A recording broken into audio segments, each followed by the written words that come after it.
Assalamualaikum warahmatullahi wabarakatuh. Masih di Matematika Peminatan kelas 11. Dan ini adalah pertemuan kedua untuk di bab yang baru. Jadi kita melanjutkan pertemuan minggu kemarin ya. Kalau kemarin kita belajar tentang rumus jumlah dan selisih sinus, sekarang kosinus. Rumusnya ada dua, ada cos A plus B, itu nanti cos A cos B min sin A sin B atau sin alpha sin beta, dan cos alpha min beta itu sama dengan cos alpha dikali cos beta plus sin alpha sin beta. Jadi kalau di dalam kurung itu plus, penghubungnya min, kalau di dalam kurung min, penghubungnya jadi plus. Contoh soal, biar kalian lebih paham. Pertama ada soal seperti ini. Tanpa menggunakan kalkulator atau tabel trigonometri, tentukan nilai eksak dari cos 165 derajat dan cos 255 derajat. 165 misalkan kita pakai 45 derajat dan 120. Jadi kita pakai dua sudut ini, maka bisa kita jabarkan yaitu cos 45 derajat dikali cos 120 derajat min sin 45 derajat dikali sin 120 derajat. Kalau sudah, tinggal masukkan nilai-nilainya. Cos 45 derajat itu setengah akar 2, cos 120 derajat dia di kuadran 2 berarti negatif itu setengah, sin 45 setengah akar 2, sin 120 derajat dia bernilai positif setengah akar 3. Maka hasilnya seperti ini. Min seperempat akar 2 dikurangi min seperempat akar 6. Min seperempatnya kita keluarkan, maka di dalam kurung ada akar 2 ditambah akar 6. Selanjutnya ada cos 255 derajat, kita pakai pengurangan, yaitu hasil dari 315 dikurangi 60. Dijabarkan jadi seperti ini, cos 315 derajat, cos 60 derajat, karena penghubungnya di dalam kurung min, di luar jadi plus, sin 315 derajat dikali sin 60 derajat. Selanjutnya masukkan nilai-nilainya. Cos 315 derajat kuadran 4 berarti dia positif. Cos 60 setengah positif. Sin 315 kuadran 4 berarti negatif. Dan sin 60 dia positif. Maka hasil perhitungannya jadi seperti ini. Kita lanjut ke contoh selanjutnya. Ini dari penjabaran ke rumus lebih sederhana. Jadi yang A ada cos 400 derajat, cos 175 derajat, plus sin 400 derajat, sin 175 derajat. Dan yang B ada cos 175 derajat, cos 65 derajat, min sin 175 derajat, sin 65 derajat. Polanya sudah sesuai dengan penjabaran rumus jumlah atau selisih cos, yaitu cos sin itu polanya ya.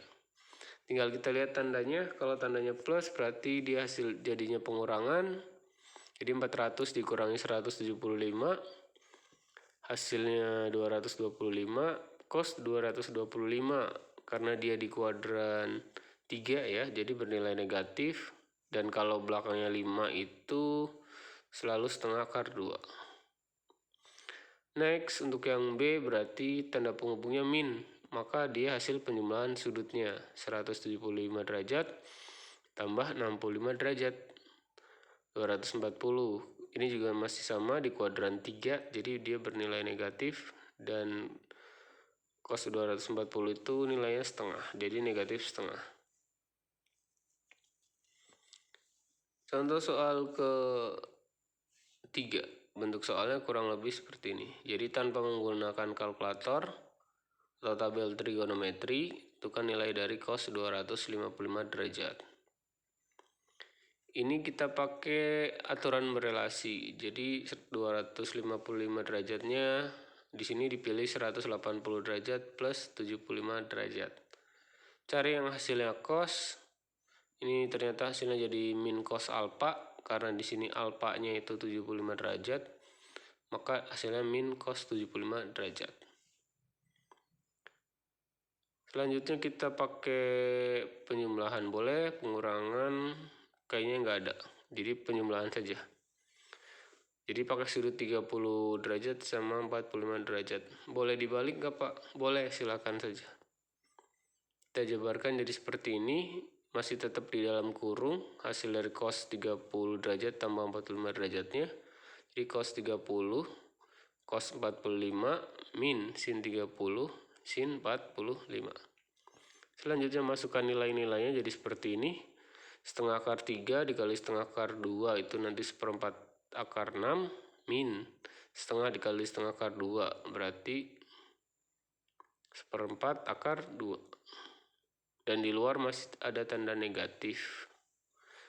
Untuk menjabarkannya berarti yang tadinya negatif jadi positif, yang positif berubah jadi negatif. Maka bertukar seperti ini. Setelah ini baru kita keluarkan seperempatnya. Boleh tidak dikeluarkan? Boleh, silahkan. Jadi kalau sampai seperempat akar 2 min seperempat akar 6 itu boleh. Kalau mau disederhanakan nggak apa-apa, nggak juga tidak apa-apa. Kalau untuk soal isian atau esai itu tidak mempengaruhi. Next, bentuk soal keempat itu ada bentuk soal cerita ya, seperti biasa. Misalkan ada sudut alfa dan beta, itu sudut lancip, berarti masing-masing di kuadran 1, otomatis nilainya selalu positif. Tan A-nya itu 5/12 dan sin B-nya itu 6/10. Hitunglah cos alfa plus beta dan cos alfa min beta. Langkah pertama kita cari nilai sin alfa dan cos alfa. Dari tangen alfa itu 5/12, berarti didapat sin alfa 5/13. Kok bisa? Iya, karena dari tangan itu y per x. Jadi y-nya 5, x-nya 12. Kita cari r-nya dulu. R itu akar kuadrat jumlah dari x kuadrat plus y kuadrat. Jadi 5 kuadrat ditambah 12 kuadrat. Kemudian nanti diakarkan. Akar dari 25 tambah 144, 169. Akar 169 itu 13. Jadi R-nya 13. Sedangkan rumus sin itu Y per R. Berarti 5/13. Sedangkan rumus cos yaitu X per R. Jadi 12/13. Selanjutnya dari sin beta kita cari cos beta. Sin itu Y per R, berarti tinggal nyari X-nya. Hasil dari penjumlahan kuadrat R min Y, 10 kuadrat dikurangi 6 kuadrat, kemudian diakarkan. 100 dikurangi 36 itu 64, akar 64 8. Maka didapat X-nya 8, R-nya 10. Jadi cos betanya 8/10. Baru setelah ini kita masukkan ke rumus atau pertanyaan yang dimaksud. Cos alfa min beta berarti cos alfa cos beta min sin alfa sin beta. Masukkan nilai-nilainya, maka didapat seperti ini. 12 kali 8 96, 13 kali 10 130, 5 kali 6 30, 13 kali 10 130. Penyebutnya sama, berarti tinggal dioperasikan pembilangnya. 96 kurangi 30 66. 66/130 disederhanakan masing-masing dibagi 2. 33/65. Setelah ini tidak ada yang bisa disederhanakan lagi, jadi sudah sampai sini. Kalau yang di atas penjabaran tandanya negatif, kalau sekarang cos alfa min beta berarti tandanya positif. Karena hanya berbeda tanda, kita angkanya masih sama. Jadi hasilnya sama, hanya beda tanda. Yang tadi 96 dikurangi 30, sekarang 96 tambah 30. 126. 126/130. Ternyata hanya bisa dibagi 2, 63/65. Dari sini bisa dibagi lagi? Sepertinya tidak. Jadi cukup sampai sini.